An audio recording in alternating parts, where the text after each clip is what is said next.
Miarahaba tompoko lahy, miarahaba tompoko vavy de mbola akafaliana no andorana vaovao makasika ny metotetry ny andro ho an'ny 3 andro voalohany amin'ny herinandro zany lasinainy talata ary ny alarobia ho avy izao. Raha ny mikasika an'izay ary dia ny aly izay malefaka no andravitra ny metotetry ny andro raha ho an'ny rapitso manokana. Ny talata kosa dia efa manomboka amin'ny toetra tsikelikely izay aly izay amin'iny ampovoantany sy atsinanany nosiny ary azo vahana any amin'ny alarobia zany hoe ny maripana zany de hidina tsikelikely ao anatin'ny 3 andro ho avy indrindra fa amin'iny ampovoantany sy nanatsinanany nosiny ary songadina zay fidinana zay raha ho an'ny alarobia manokana.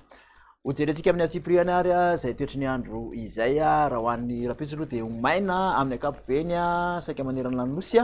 ny fisian'ny andianjavona vao maraina no isongadina zay somary mapidina ny maripana vao maraina ho an'ny ampovoantany sy aty atsimo nosy somary mandraondraona kosa saty amin'iny analanjorofo sy atsinanana sy antalakatra aty amolontsiraka sava indra toka ifanimbiasan'ny rahona sy ny masoandro any amin'ny faritra sisa ny tolakandro raha ho an'ny rapitso de mbola saika ho maina manderana ny nosy zany hoe fanimbiasan'ny rahona sy ny masoandro misy olana malefaka miserana amin'iny amolontsiraky ny faritra atsinanana iny fa de maina tanteraka ny akoatr'izay. Kasika vina maripana aloha raha ho an'ny rapitso de mandidina ny 3 ka hatramin'ny 4 aty amin'iny faritra ampovoantany iny ambony indrindra tavalatsaka hatramin'ny 7 kosa aty avakinankaratra ny ambany indrindra zany hoe ny vao maraina ary manodididina ny 7 ka hatramin'ny 20 aty amolontsiraka atsinanany nosy 7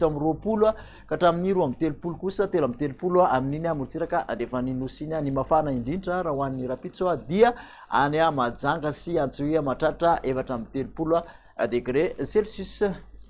Raha ny hoan'ny tontolo andro ny antalata kosa indray dia misy ny orana malefaka ny maraina aty amin'iny antalasy analanjorofo sy ny atsinanany iny akaindrika tandrifondrahona izy aty amin'iny faritra vadivavy fitovinany sy ny faritra atsimo atsinanany iny somary mandraondraona ifanimbiasandraona sy ny masoandro any amin'ny faritra sisa. Ny maripana raha ho an'ny talata moa de mbola manodididina ny 12 ka hatramin'ny 13 eo ihany ny aty amin'ny avoantany somary mangatsiatsika tafalatsaka hatramin'ny 9 ka hatramin'ny 17 kosa aty amin'ny molontsiraka atsinanana raha toka 3 ka hatramin'ny 13 ny molontsiraka andefan'ny nosy 13 mafana indrindra raha ho an'izay talata izay dia any Menabe sy ny faritra Boeny ary no faritra Antsohino ahitana azy. Ny amaranantsika azy dia mitoetry ny andro ho an'ny alarobia de somary efa mitoetra ny tsokany aly izay zany hoe ahitana orana avokoa ny molontsiraka atsinanany nosy rehetrarehetra iny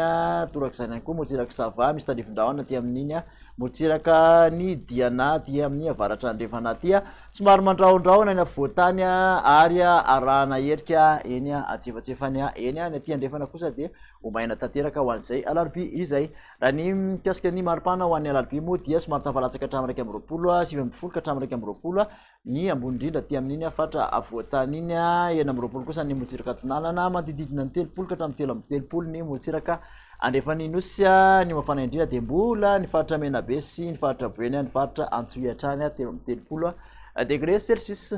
De makasitraka anao nanaraka zay hatramin'ny farany manasanao hatrany manaraka indray de marary soa antsika rehetra veloma tompoko.